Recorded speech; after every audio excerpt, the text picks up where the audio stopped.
Today we're going to talk about grout. Typically, no one thinks about grout, but the reality is grout is very dirty. Grout can harbor and hold a whole range of dirt, filth, viruses, bacteria that are odor producing. And I'm going to demonstrate through a series of exercises on how dirty grout actually is.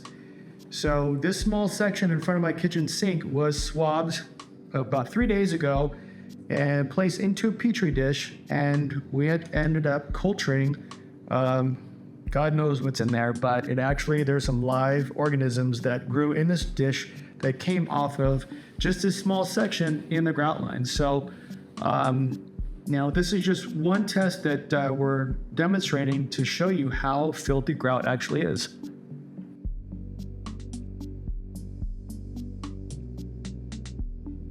So here we have a device called an ATP meter. It stands for adenosine triphosphate. It's actually a device that measures the light emissions off a living organism. It's commonly used in the food industry to determine how safe or how clean surfaces are. So I'm going to demonstrate through this swab. I'm going to slide it across the grout line, enter it into the machine. I just know from experience, my initial swab, it's going to be off the charts, at least 200 or more. So the idea is to demonstrate how dirty the grout is initially, get a reading on it, and then I will demonstrate a clean grout surface test to show just how big the difference is using Genie pads. Collected 4 of the industry's best examples of floor cleaning pads to show the difference between them and our amazing Genie pads. Let's start by cleaning each grout line using a different floor mopping product. Most of these products are flat surfaces that push the dirt and grime into the grout channel instead of cleaning it. After collecting a sample from each designated grout lines, we place the samples in our meter, and as you can see, each grout line failed with many microorganisms living on the grout. Our results show that all products failed in removing potentially harmful organisms from the grout.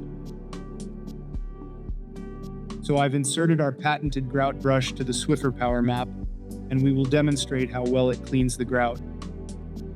And we place the mop pad on the floor, aligned with the grout line, remove the original pad, and place the mop pad with the brush right in the middle for the grout.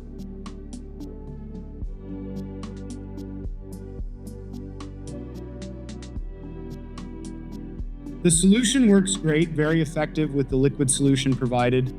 That grout brush, it bites, it goes right into the grout line. Get a couple of strokes in, and voila. I just demonstrated the Swiffer Power Mop that does a great job at cleaning tile, but doesn't clean the grout very well. Whereas with our patented grout brush installed on the pad, you can clearly see so much more soil being absorbed by the mop pad. We didn't stop with the Power Mop, but instead repeated the process with all the pads that we have been testing. Just like the Power Mop, we have added our patented brush to the other 3 pads and cleaned the same grout again. As you can see, a significant difference on the extraction of dirt and grime from the grout absorbed by the pads. Let's finish this exercise by measuring the grout using our meter. The results are in, and we can safely say that Genie pads did a far better job at removing all sorts of unwanted biological organisms, as well as displacing a previously untouched mass of dirt and grime. Don't live with filthy grout, use Genie pads.